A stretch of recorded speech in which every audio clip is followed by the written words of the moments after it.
It's brought to you by allaboutmkim.org, the MKIM's knowledge base. अस्सलामुअलैकुम फैसल साहब।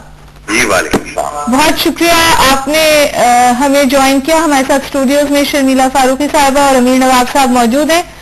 जाहिर है आपको इल्म है कराची में जो कुछ आज हुआ और यही मालूम करने की कोशिश की जा रही है कि कौन जिम्मेदार है, क्यों हुआ। सलीम शहजाद साहब का एक मौक़िफ़ आया जिन्होंने स्क्वायरली इसको तालिबानाइजेशन की रिपरकशंस कहा और साथ साथ उनका ये भी बहुत वाज़ेह मौक़िफ़ था कि एएनपी को अब बात समझ में आ जानी चाहिए। ये बात मैंने अमीर नवाज साहब से दोहराई तो उन्होंने कहा कि ये जंदुल्ला जो ग्रुप है उससे इसके शाखसाने मिलते हैं। जंदुल्ला जो ग्रुप है उससे ये रिलेटेड है और तालिबानाइजेशन से नहीं है। लेकिन साथ साथ उन्होंने ये भी कहा कि हम तालिबानाइजेशन को सपोर्ट नहीं करते। आपका क्या मौक़िफ़ है?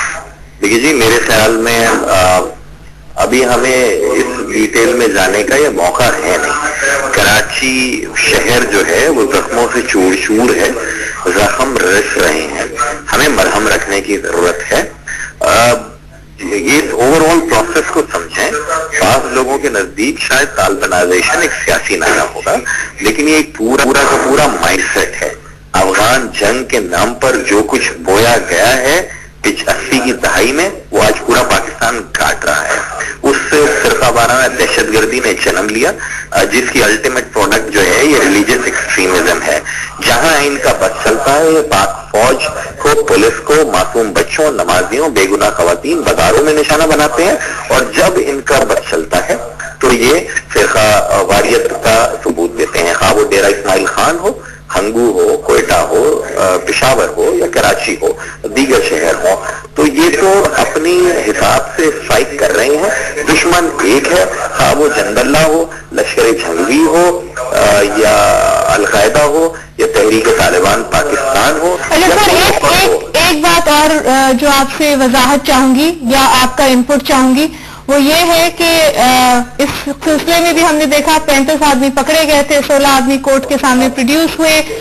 बहुत मुशाबहत है दोनों अटैक्स में, जो आशूरे में हुई और जो चेहलुम के आज हुई। इसके बावजूद ये क्यों होता है कि लोग पकड़े जाते हैं और फिर छोड़े जाते हैं? शर्मिला साहबा ने भी मुझसे यहाँ ये कहा कि हम क्रिमिनल्स को पकड़ते हैं, हमारे सिस्टम में ये लूप होल है कि वो छूट जाते हैं या सियासी टेलीफोन आ जाते हैं और लोगों को छोड़ना पड़ता है। मेरे ख्याल में तो जी, अगर सियासी टेलीफोन के ऊपर कोई दहशतगर्द को छोड़ रहा है तो उसको हक नहीं है कि वो जिस जिम्मेदारी पर है वो जिम्मेदारी पर मौजूद रहे। फर्स्ट ऑफ ऑल कैटेगोरिकली, और जिसका फोन आता है उसका नाम बताएं और उसको आवाम के सामने लेकर आए। If you are talking about the extremist, if you are talking about the terrorist, first of all.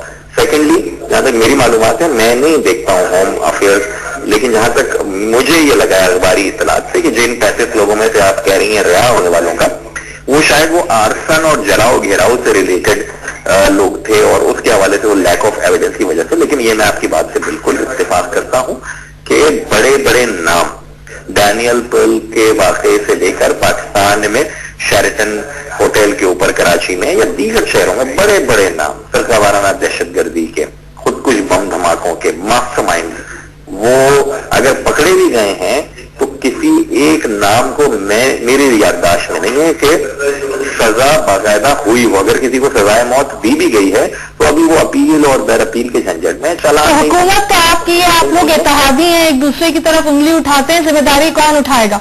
दीदी देखिए, ये हुकूमत का काम नहीं होता सजा देना। Executive is something else, judiciary is something else. ये जुडिशरी में वहां पर मामला चले जाते हैं। आपके यहाँ किस तरह के कवानीन हैं, कितने लकूना हैं, ये यकीनन एक सीरियस थॉट प्रोसेस की जरूरत है। निचली सतह की अदालतों से सजा लग जाती है उनको, ऊपर की सतह के ऊपर जाकर क्या होता है कि वो साल तक ये मुकदमेबाजी सारी की सारी चलती रहती है। बहुत बहुत शुक्रिया फैसल साहब।